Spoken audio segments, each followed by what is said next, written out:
Welcome everyone to the Tuesday Night Pau Hana here at First Unitarian Church of Honolulu. I'm TJ Fitzgerald, the minister here. My pronouns are he, him, and his. This is a chance every week for us to learn a little thing, maybe have a little trivia, have a little concerts, meet some justice leaders in the neighborhood, in town.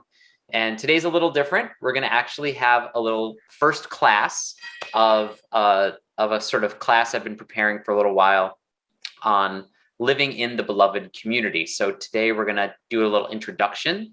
And I don't know if we're going to keep doing Pau Hanas with these. I think what I might do is schedule the second two at a different time. But I was kind of thinking going this class, then a Pau Hana, then a regular Pau Hana, then another one of these, then a regular Pau Hana, then another one of these. So I think that's probably what we'll do because people have kind of scheduled this time already. And so it's a little more convenient to kind of keep up with it rather than taking up yet another kind of weekday.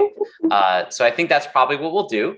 So I don't want to waste a whole lot of time. The way I do classes is I'm going to stop the little cell phone from ringing first. I'm going to stop the little share screen here, remove spotlight, because we're going to have a presentation. I have sort of slides. So I'm going to share screen so you can see those as we're kind of going along. Please ask any questions. So this is different than Pau Hana where I need to control everything. Please just ask any questions as they come up. And you can put them in the chat box. You can yell them out loud, whatever you want to do. If it becomes too much, there's no rules. You know, if we don't get through all the material today, we'll get through it next time. We'll just move through. It's more important that we understand what we're hearing and seeing and getting than it is that we cover the things I want to cover. I generally tend to plan more stuff in a lesson than we get through. So we can count on maybe stopping short a little bit. We are going to keep it to an hour. So with that being said, any questions first before we get started? Did anyone find themselves in the wrong place accidentally? That being said, let's take a moment and we'll turn now to some of our presentation. I'm going to share the screen for a little bit. So the title of this class, of this little course here, is Living in the Beloved Community. The reason I chose this is we talk about the beloved community a lot. And you'll even hear people who really should know what they're talking about talk about the beloved community a lot. And I don't think they really know what they're talking about sometimes. So I like my people to know what we're talking about when we're talking about the beloved community, especially because it's part of the 8th principle. Now, it goes without saying, it should go without saying, maybe it doesn't. The beloved community as an idea, though it wasn't technically coined by Dr. Martin Luther King, it was really his life's work and he turned it into what it is today. We will be getting to that in the next class. What we're going to be talking about today is the foundation that was laid for him to do his work. And so we are going to be talking about old dead white guys. And that's just what we say in seminary. It's a technical term, right, Mike? And so we're going to talk a little bit about that. And also, but before we even talk about that, there's something also important to talk about because it's also something that is talked about a lot in our church. What is theology? We could do a theology 101, but honestly, it would take too long. And so what I really want to get to is when we're talking about theology, what is it?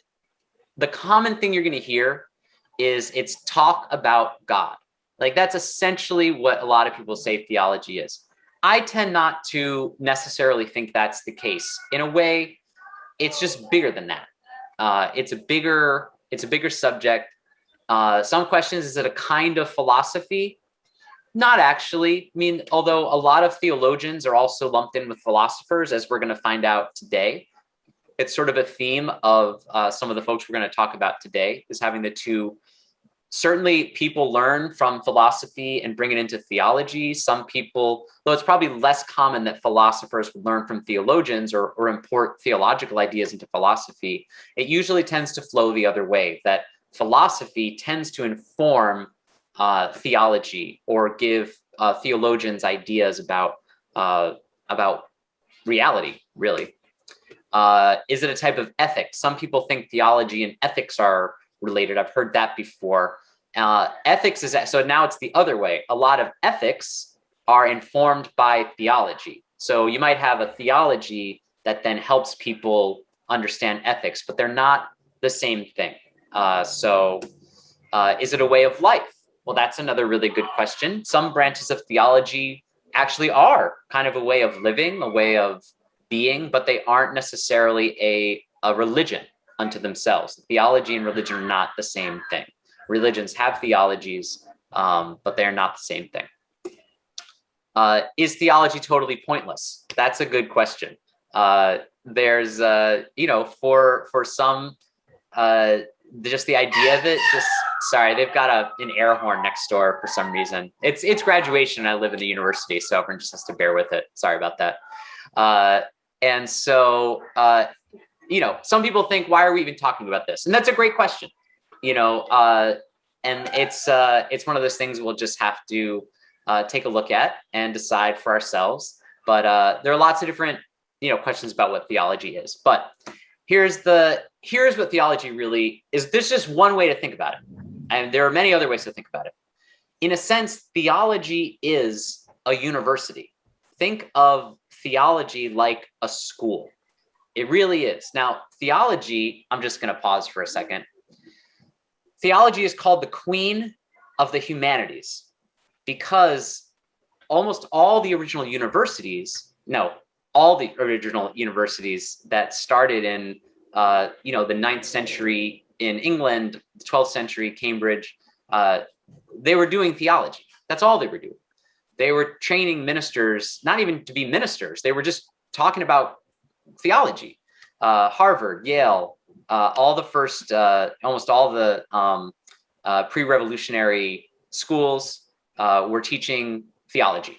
That's all they were doing. And so when they called the Queen of the Humanities, it essentially built the structure of all university thinking and structures in the Western, and not just the Western world, really all over the world. The influence of the way theology is studied and the way it became scholastic.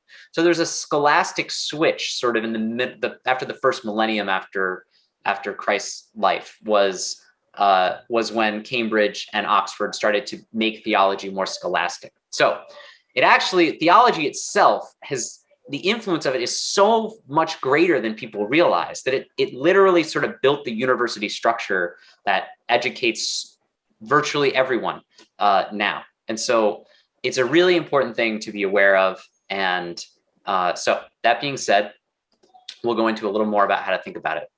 So there are many ways to categorize theology. There's probably 25 subdivisions and all kinds of other ways to think about it. But the way I find most helpful is to think of this university of theology that has 4 great departments. That's sort of what they're called in the theological world. These are the 4 great departments of theology.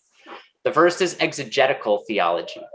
Exegetical means exegesis. It means you have a text, usually the Bible. That's where Christian theology comes from, but it could be any text that you have. It could be the Upanishads. It could be, I realize I'm kind of morphing a little bit of, traditional Western and Christian thought with world religions, but it's important to do. Certainly in the Hebrew text, exegetical theology would mean the Hebrew scriptures and probably as well Talmud, things like that. But any text. So that's one kind of theology. So when you say theology, it's almost to say just theology. It's not that it's pointless, but it would really help to start narrowing when we say the word theology to these 4 departments. Like, am I talking about exegetical or textual theology? Am I talking about a text? The next is historical theology. Historical theology is we're going to talk a little bit more about these, I realize now, in the next slide. But that's the second one. You can start to get the idea. We'll talk a little more about it in a second. The third is systematic theology. And again, we'll talk about that more in a little bit, but that's systematic theology tends to be what people are talking about when they say theology. They usually don't mean the history of the church and all this kind of stuff. They usually mean, how are you interpreting texts to live today? That's what systematic theology at its core is doing. And then the last is practical theology. Practical theology is the sense of, what are you doing with practice is where it comes from. Not just practical, like, oh, that's practical, that makes sense. Like, how are we actually practicing? So let's talk a little bit more about these. So again, exegetical theology, it studies texts, both ancient and otherwise, doesn't have to just be ancient texts, and seeks to understand reality and meaning through these texts. So the classic one of exegetical theology is biblical theology. It just tends to be what it comes from, is we're going to look at the Bible, and we're going to really look at how the Bible as a contained entity, not too much outside stuff, just what does the Bible say about itself? And what are the texts, it's kind of the world or the four corners of the document, we call it. What is the world of the texts telling us?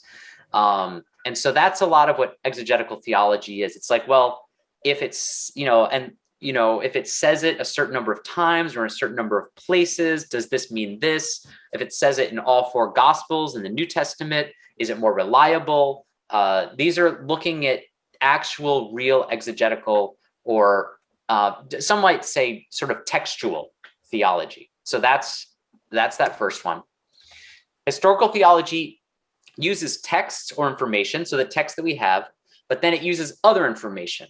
Archaeology is a classical one that has a sense of, that might tell us something more than was just in the texts. It's like, well, if we do this excavation, we have this text, but now we have this excavation, and we see that the way these people really lived, or the way this ruler really ruled, or the amount of wealth these people had or something, informs the texts, and it deepens and augments the understanding of reality and meaning. All of these theologies are about reality and meaning.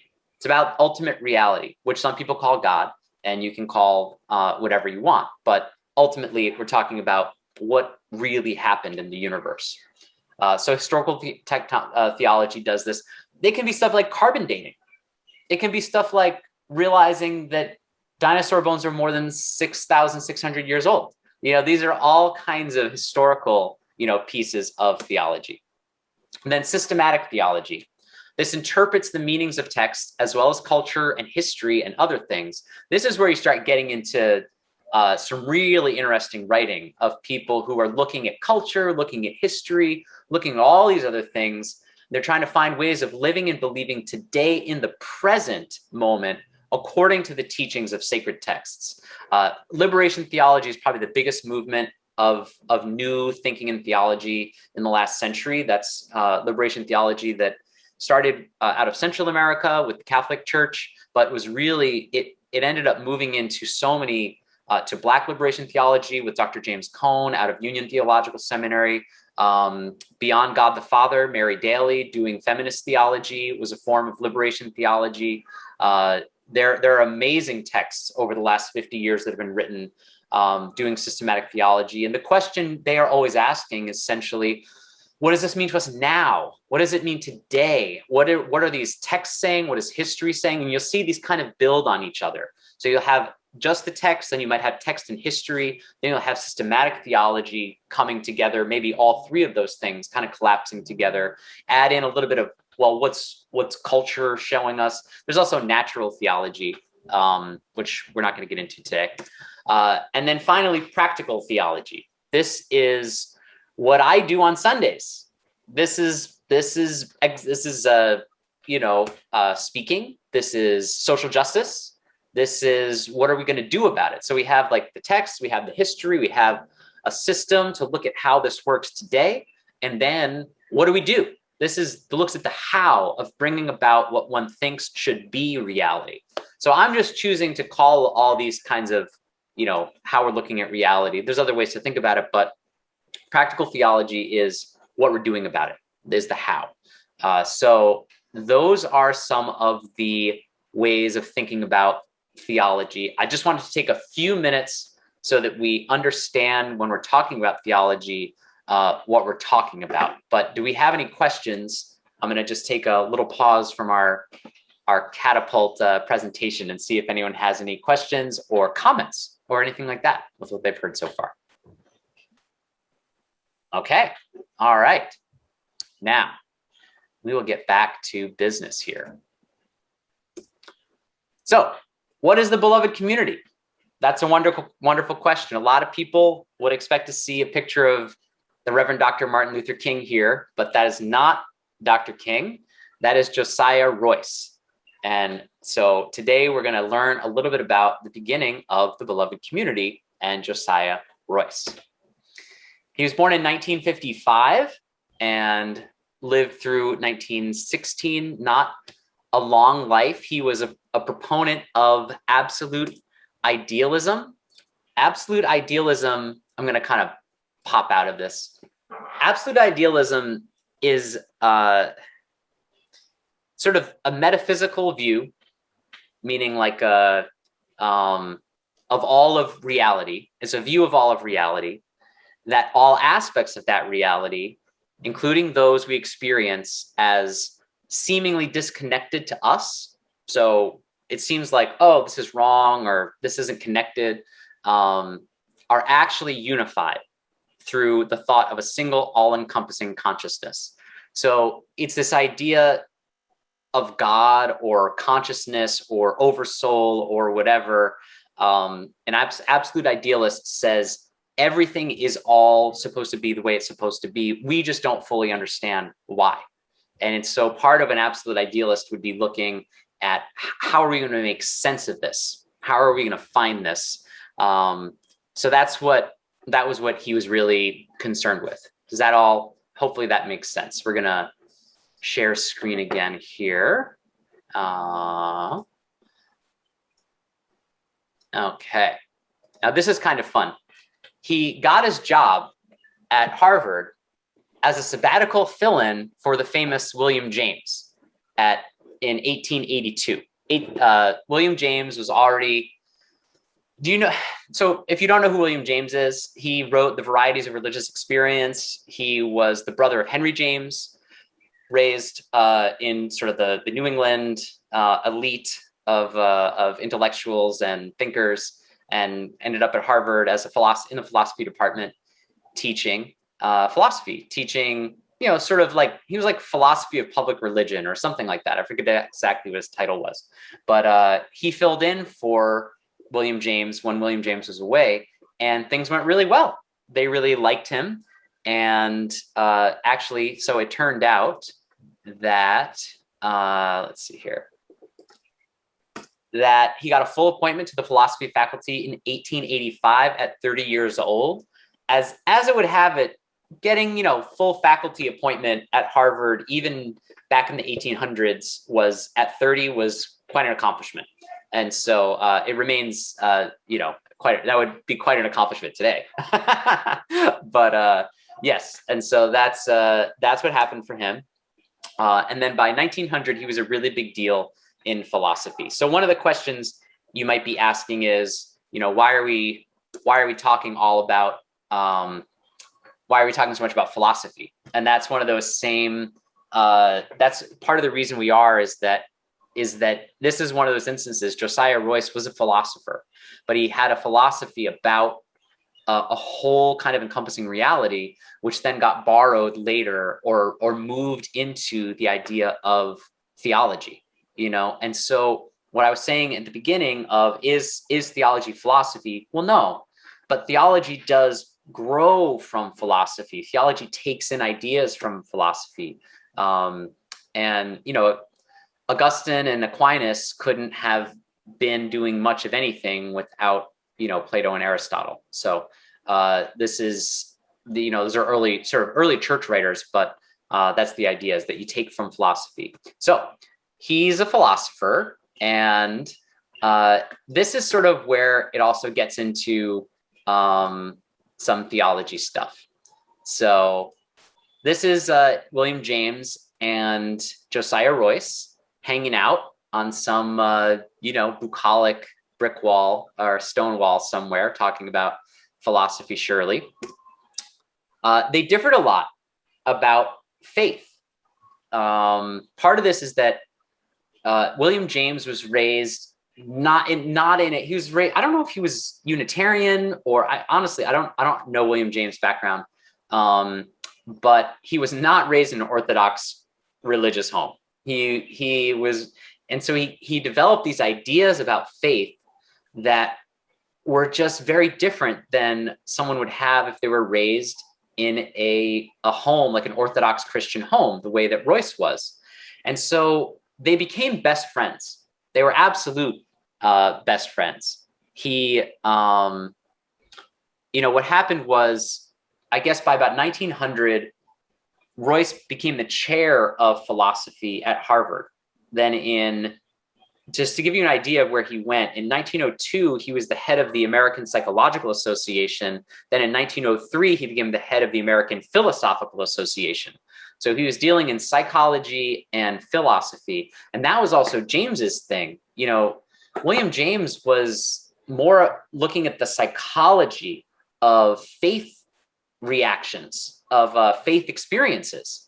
And so there was a time in those early 1900s when psychology, philosophy, theology, these were all being practiced by the same people. Just the very idea today, could you imagine that the same person would be the head of the American Psychological Association one year, then next year be the head of the American Philosophical Association? That's pretty remarkable. I mean, it's remarkable in 1900 for one person to do both those things, which Royce was a remarkable man, but it would be extremely remarkable today. And so that's one idea of how these things were going. Things didn't always go well for Royce. We'll get to that in a second. But James is. I see Carolyn has a question. Go ahead, Carolyn. Just unmute yourself. Yeah. I can't remember his portrait. Which one is which man? William James has the beard here. And Josiah Royce is on the right. Yeah. Okay. Thank you. Yeah, sure. So James's Varieties of Religious Experience was very, very famous. He gave it in the Gifford Lectures in Aberdeen in 1901 and 1902, and it was sort of a triumph. Everyone thought this was so amazing. What it did was it illuminated these individual experiences of people having these faith experiences that changed their lives, that changed their views, that maybe founded religious movements. They had all kinds of really interesting psychological changes from these huge and uplifting religious changes in their lives.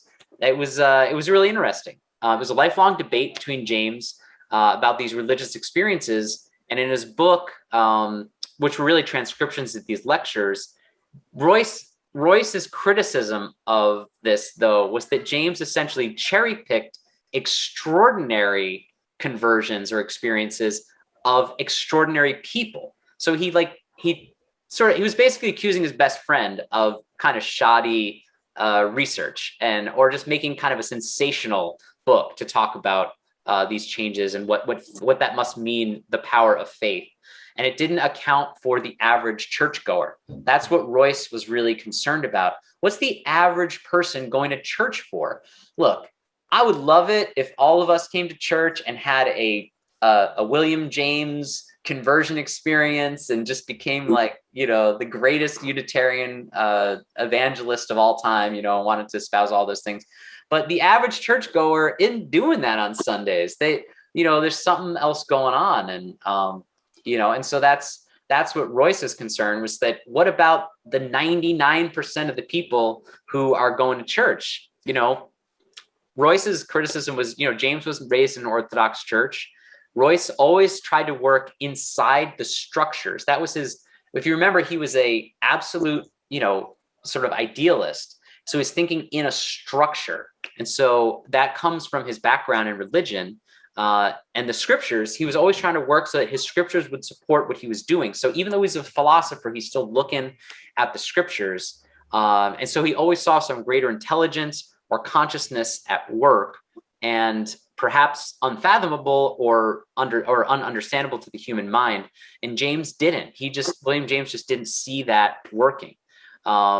So as a response, Royce wrote in 1911, The Sources of Religious Insight.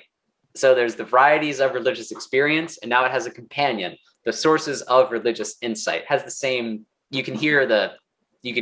It sounds kind of similar.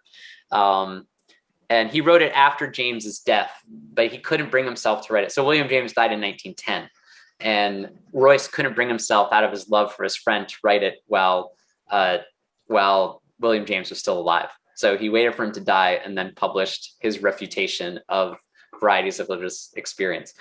I don't know, Mike, Harvard's a weird place. I don't know what to tell you. You guys, you have some strange ideas over there. All right. But Royce, oh yeah, we already said this, was raised in an Orthodox religion. And so Royce, I already covered this part. So yeah.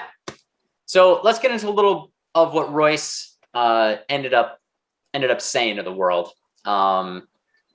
So this is from The Problem of Christianity. So Royce started to get into, this is where he kind of reached, so some things happened, I should say, in Royce's life. In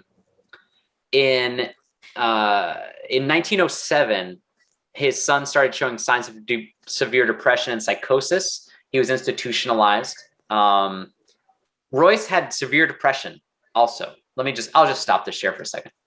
Royce suffered from severe depression, and he had to go on a seagoing voyage to cure it in 1818. 1888, sorry. He was really emotional. He's an emotional guy, and he really suffered at the suffering of his son. And so that was really hard. And then in 1910, William James died. Their offices were next to each other for like 30 years at Harvard. And they worked every day, like bickering about this stuff together. They were like the Bert and Ernie of the philosophy department. And it just really, it cracked him, and then in a way, like, it's such a love letter to write a refutation of someone's seminal work, but wait till they die to do it. But even writing it showed how much he really thought about his friends' thinking. So what we're seeing in Royce already is this deep love, this affection that he has, and it comes out in his writing. And I think it's important to remember, as much as I make little jokes about the dead white guys, that yes, like, amazing work was done after, but like, there's no dismissing the fact that like the profound respect and love that Royce had for the work he was doing and his colleagues. And so he started to get into what he started to see with the problems of religion, that way it was being lived. Just a little bit of a step back in historical context. There might not be a more interesting period of religion in America than the period between the end of the Civil War and the beginning of World War I. People felt like they had come out of this, and they had come out of the most horrific experience. I just talked about it on Sunday, but I mean, roughly 600,000 people died, young men, on the battlefield. And with the percentage that represented in the Civil War, everyone just thought that was it. We're never going to see another thing as horrible as this again. And then the Great War came, in the early part of the 20th century. But in between that period, there were amazing upswells of revivals all over Western New York, all over Pennsylvania, all other parts of the country. And there were just new ideas percolating everywhere. There was like a feeling of hope that was kind of coming up. So people doing philosophy and religion, psychology. That's also when folks started bringing in ideas from India. People started traveling, like, because travel became easier. And so yoga was being introduced in the United States. People were studying the Vedas. Like, there was just so many interesting movements that were starting around that time. And so just to give you an idea of what's going on in America at that time, it's a very special sort of part of America that he was working in. So coming back to what he was starting to write. So now at this time, he's lost, his son is sick, he's lost his best friend, and he's starting to really come into his own as a thinker. So his real sort of great work that Royce wrote is when he started to move out of philosophy and start to really get into theology. So all of his psychology, all of his philosophy, like I was saying before, kind of accordioned in, like it will do with theology sometimes, and started to come into a theology. This is a quote from the Stanford Encyclopedia of Philosophy, which if you haven't read it, I strongly urge you just read it cover to cover. You'll be fine. It won't take long. No, it's an enormous work. You'll never finish, but it has anything you could ever want to know about philosophy. And here, there's just a quote from it. Honestly, the Stanford Encyclopedia on Philosophy makes a lot more sense than a lot of the actual writers make. So they say this: the problem of Christianity presents, in place of the earlier absolute knower. That's sort of the traditional, really not Platonic, sort of I guess really the Platonic, the original mover, St. Thomas Aquinas, like absolute knower, sort of the beginning, the first thought, being God is like this thought, this logos, this knowledge. But that's the revolution. So in the problem of Christianity, the revolution Royce makes is to take the place of this absolute knower and puts in the concept of an infinite community of interpretation. This is where we start to get the community language. Community of interpretation guided by a shared spirit of truth seeking. This universal community, capital U, universal community, not a bad name for a church, just saying. Universal community, which constitutes reality. Again, looking at reality. That's what these four kinds of philosophy or four kinds of theology look at. It's really what we're focusing on. Develops greater understanding over time through its members' continual development of the meaning of signs. Toward his later life, signs became a thing. Almost, he was looking at symbolic logic. He was looking at math. He was looking at all different kinds of ways that logic worked, and signs. If this, then that. If not this, then not this. If P yields Q, and da da da da da. He started really probably trying to make sense of his life or reality, something like that. And one of the things he came on to was the importance of error. Here's a way to kind of here's sort of the thought of why error was important for Royce. My finite mind makes mistakes. And the way we can think about this is through the classic example some people use is losing your keys. So you think your keys are on the table, but they're really in your pocket. And that's a mistake. So I've made a mistake. I've made an error. But what does this tell us? So my finite mind has made a mistake. But something in that equation, I thought the keys were on the table, but they're in my pocket. Something in that equation is constant. What is it? It's the keys. The keys are still a thing. And I realize that I'm really trying to simplify this, this idea, but I think you'll get it here. I barely get it, but so the keys are this constant here, and it's an absolute truth, even though I don't understand about the keys. I don't know if they're on the table. I don't know if they're in my pocket, but keys are there. Keys are a thing. So we know this truth. And so what this says is that knowledge is a process of interpretation. Again, happy revelers next door. The true idea selects, emphasizes, and represents, not represents, represents those aspects of the object that will be meaningfully fulfilled in subsequent experience. So over and over, if I lose my keys here, if I lose my keys there, the keys, that keeps coming up. And so the idea here is that the absolute mind is the all-knower. That was that first idea of this absolute mind. That was he was originally thinking.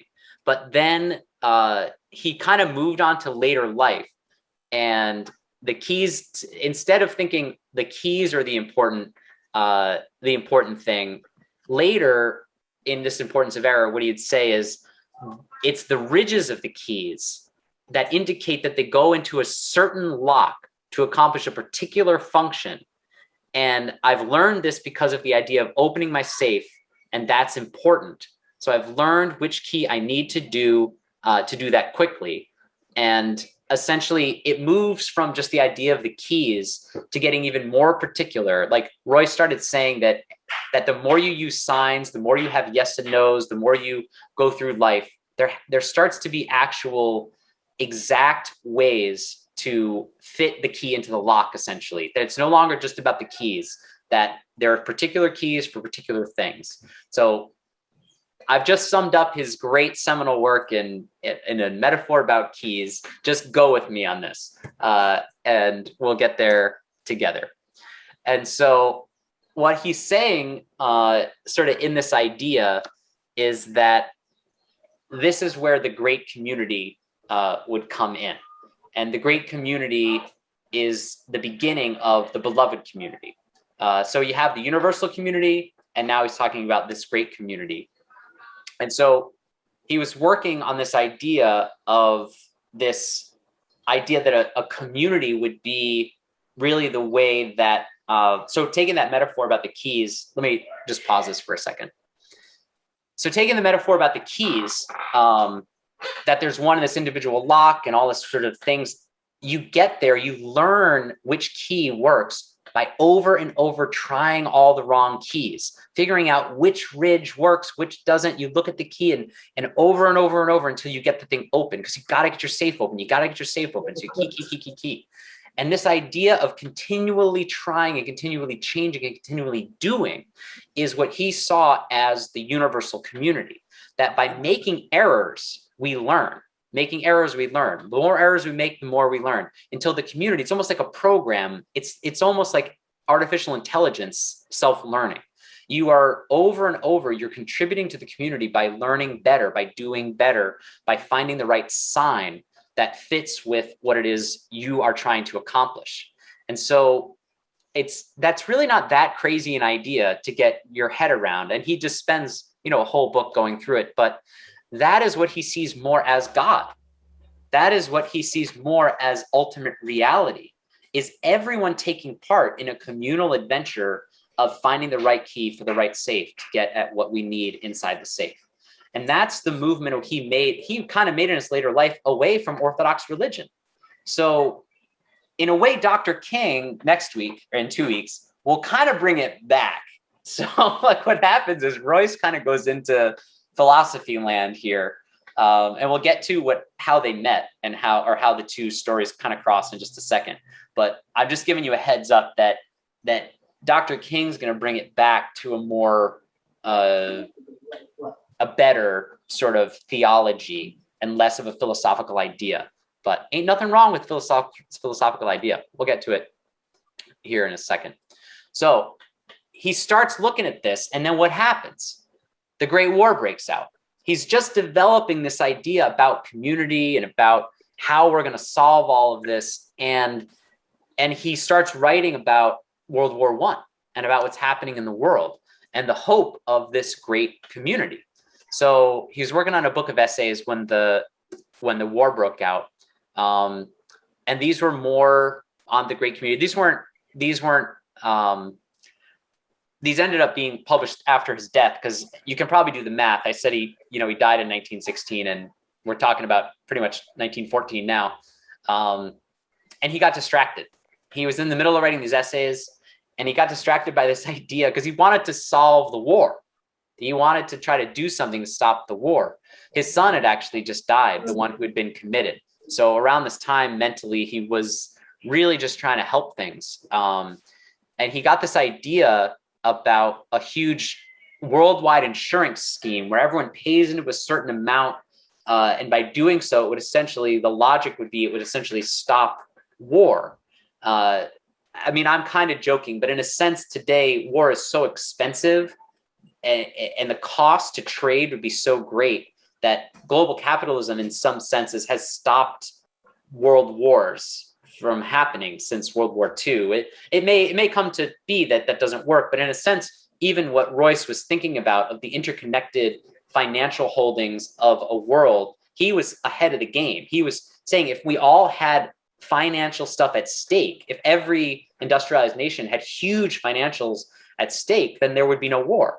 And there really hasn't been worldwide global conflict on the scale of the world wars since. And so, most people, a lot of people, I should say, do think it's for economic reasons, that the interconnectedness of trade and the dependency on goods moving throughout the world is just too valuable to upset with a world war at this point. So we'll see what the future holds, but that was what he started to get really distracted about. And then the other thing he did was he was one of the founders, along with Jane Addams and a bunch of other total pacifists. And now we're getting to some of the connection of where we're going to go in about 2 weeks. But he was the founder of the Fellowship of Reconciliation in 1914. And Dr. King was also a member of the Fellowship of Reconciliation. The Fellowship of Reconciliation is a nonviolent, is a church that believes in the nonviolence of approach to solving all conflict and reconciliation. They've been around for a long time. They're still around. They're really the oldest sort of unified social justice organization in the United States. Interfaith social justice organization in the United States. And they're also throughout the world. And so this was what Royce started to get really into, and then before he passed away. FOR is dedicated to nonviolence. So that sort of raises the question, is what he's really doing theology, or is it philosophy, and does it really matter? But we can take a look, going back to what we looked at in theology and what kinds of theology we have. We can take a look here, and it is a kind of theology, but what kind is it? Is he studying the texts, ancient or otherwise? Is he seeking to understand reality and meaning through the texts? Not so much. Is it historical theology? No, he's not really looking at historical information or archaeology. He's really sort of thinking and augmenting his is it systematic theology? It could be. Now he's starting to look at some texts. He's trying to stay within biblical texts. He's looking at math. He's looking at, logic and ways of believing. I mean, logic is a way of believing in the present moment and trying to, live today. So it's a kind of systematic theology, but it also is looking at the how of bringing about what one thinks should be reality. And I think, when we talk about the beloved community going forward, I mean, my thesis, if you will, of today's talk is just to see that it is grounded in practical theology. It is it's in one of the four great departments of theology. It's something that was not just it's not just a term that came about that sounded pretty. It's grounded in, centuries really of thinking that came into being through someone who, had an interlocutor like William James, and who, brought into, this idea. And then it had one of the best things that ever could have happened to it. Let's see here. Is that Dr. King took a hold of it and really turned it into something that mattered and that people could use, and that the world saw on display in his work that he continued. And I think it's important, and a lot of certainly King scholars mention Royce, and will say, that they knew each other and this work was grounded, but like anyone who studies King and anyone who studies philosophy or theology will tell you that what King did was revolutionary. He took the work of the beloved community well beyond the work of Royce into his own sort of shape, his own sort of his own life's work, really. And that's what we'll be talking about the next time we get together. But I just wanted to make sure everyone has sort of that groundwork of where it started before we get into Dr. King's work. My hunch is you now know a lot more about really where this started. And so when we talk about Dr. King's work in probably in 2 weeks, you will have a lot more understanding of what he did to accomplish what he did. So that is what we'll get to in 2 weeks. That is my story about the beginning of the beloved community in the world.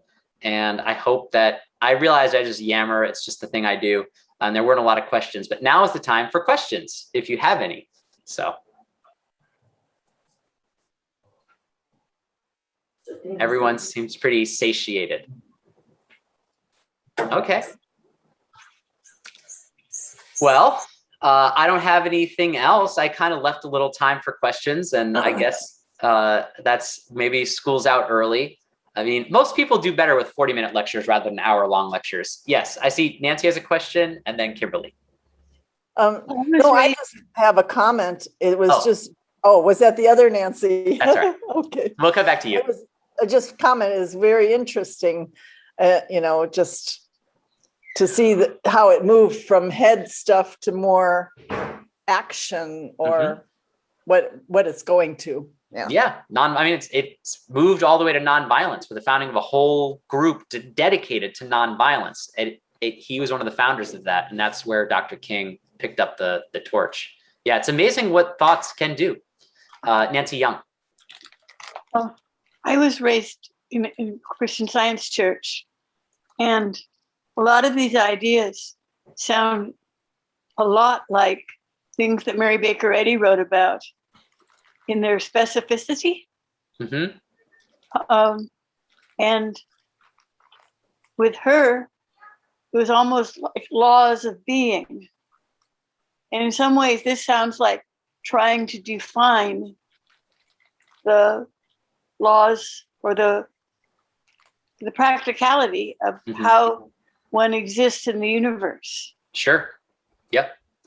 Yeah. I mean, Mary Baker Eddy was a brilliant woman, and her writings on this work is, and also in the same era. She was also working. I know. I'm feeling them bumping and coming together. And she was in Boston. I mean, she was down the street from him. Right there. Yeah. I mean, there's a good chance he stole a lot of her work. No, I'm just kidding. Well, it's a good chance they gained their ideas together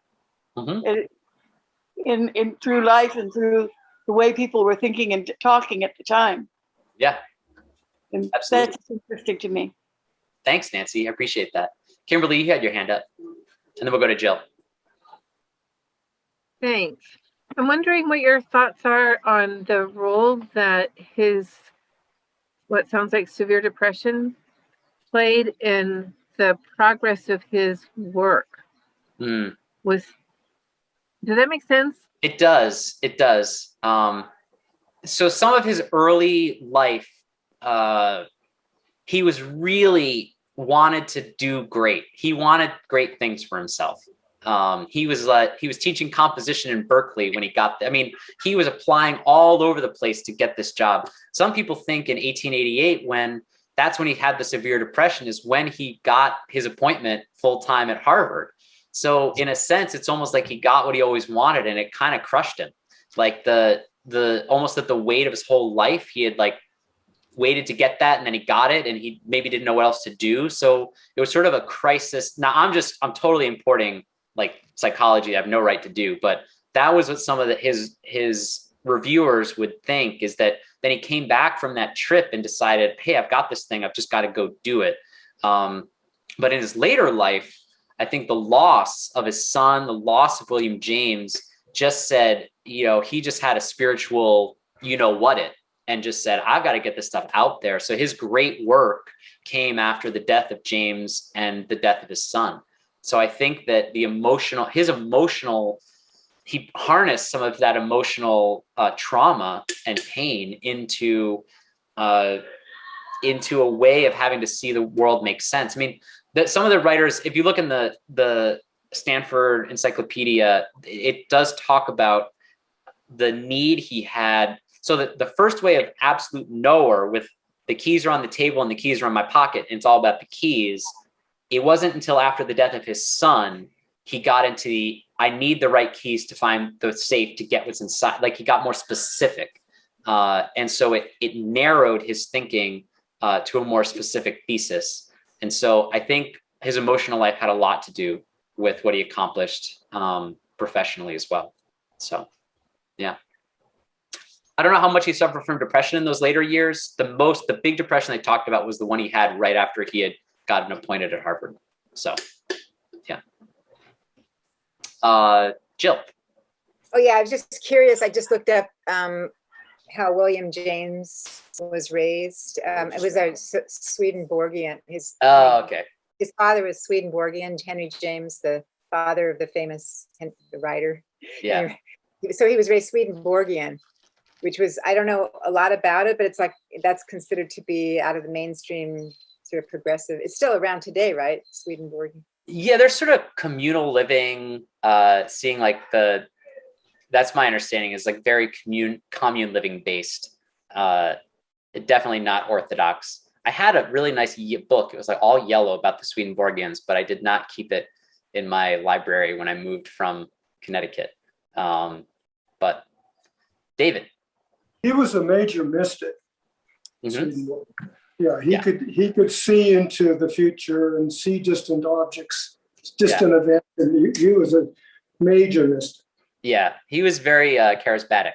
Yeah, sort of like again, community based around a very dynamic individual. Trying not to use the C word, but no, I'm just kidding. It's very like that. So it's hugely interesting. Again, there's a book about that period. There's many books actually about that period from the end of the Civil War to World War I, and Swedenborg is in there. He's featured prominently in that era as well. So, yeah. But yeah. Well, at least his followers. I mean, he was working before the Civil War, but yeah. Any other questions? Okay. Well, indication of how beautiful your thoughts came across, and we understand everything. We'll see about that. David. Okay. One more question. It seems like there's been kind of a creep in the meaning of theology, that it's applied in a wider and wider sense, that pretty soon we'll have the theology of baseball or something like that, right? So is there anything that shouldn't be called theology? I mean, where's the limits to it? Well, that's a good question. So again, coming back to theology as a university, which is really what it is, there's no like going up. There's not like the Uber university, there's like, you know what I mean? There's nothing. So if you think of theology as the university level, then you have these 4 departments. We're not going to add a whole new department. We might, but like almost everything, not almost, again, just one view. And someone could come in and say, well, you're using a totally like abjectly Western university driven view of theology. Yes, that's what I'm doing. Yes, because that's what it's been in. So if we're looking in that way, everything would then be a subcategory or subdiscipline of one of the 4 great departments. And so out of those, if you go down to that level, then you will start to get some wider senses of theology. Usually though, if it doesn't have, again, this is very university centered, but if there isn't a professor of it's not quite a discipline yet, like a professor of practical theology, professor of eschatological theology, and there's usually like chairs or something like that in those. And so those are your traditional view. Now there are flipped views of theology where there are viewpoints that are just saying anything can be a theology of this, a theology of that. And and that work is pushing against the Western scholastic view and is looking at perhaps from a more personalized, more experiential view. And sometimes it's not so much, it's almost like someone talking about orthodox and unorthodoxy, almost like James and Royce trying to talk at each other, and they're not really talking about the same thing. Like, you call it theology, you use the same word, but one of us is talking about how it feels to grow up in an Orthodox religion and how we have that feeling like Royce. And another one is talking about, well, I grew up in a commune with Swedenborg and this is just what we think, and but using the same word. And so then we get into hermeneutics of like, what do words mean, you know, or soteriology, however you want to, or philology of what words mean. And so that's more the way I'd look at it, David, is that if you're hearing something that just seems like that's not really a thing, to that person, it very well could be. And you just might be talking, sort of just coming from two different viewpoints. Does that make sense? Like sort of different species with the same word, it can be. So, yeah. Yeah, that makes sense. Okay. Yeah.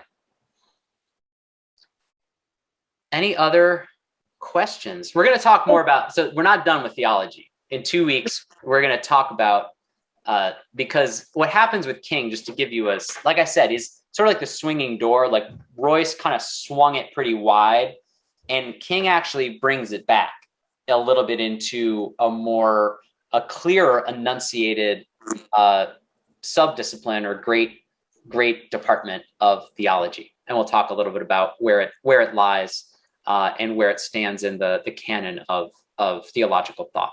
So, how old was King when Royce died? They actually overlapped? No, I don't think so. Okay. If so, not by much, because Royce died in 1916, and I certainly don't think they would have overlapped in the knowing each other professionally. So Good. Okay, that came across as being what you meant. Oh, Thank no. Thank you. Yeah. Well, good. Well, we're at 7 o'clock. We've covered a lot of ground today. Marie? King wasn't born until 29. Yeah. Thank you very much. Then I release class for today. Next week, I think we'll have a guest. And then in 2 weeks, I think we'll go back to, well, let me look at the calendar before I start talking. Yeah. And then on the 25th, we'll pick up with our next lesson here. Okay. And if anyone wants to, pick up on that one, we'll have the video of this ready to go shortly. I'll actually, have it ready to go and people can watch it then. So have a wonderful evening, everyone. Many blessings to you. And again, if you have anything you want to say to Wendy, you can send it to me. I'll make sure she gets it. Okay. All right, everyone. Have a wonderful evening. Thank you. Thank you. Thank you.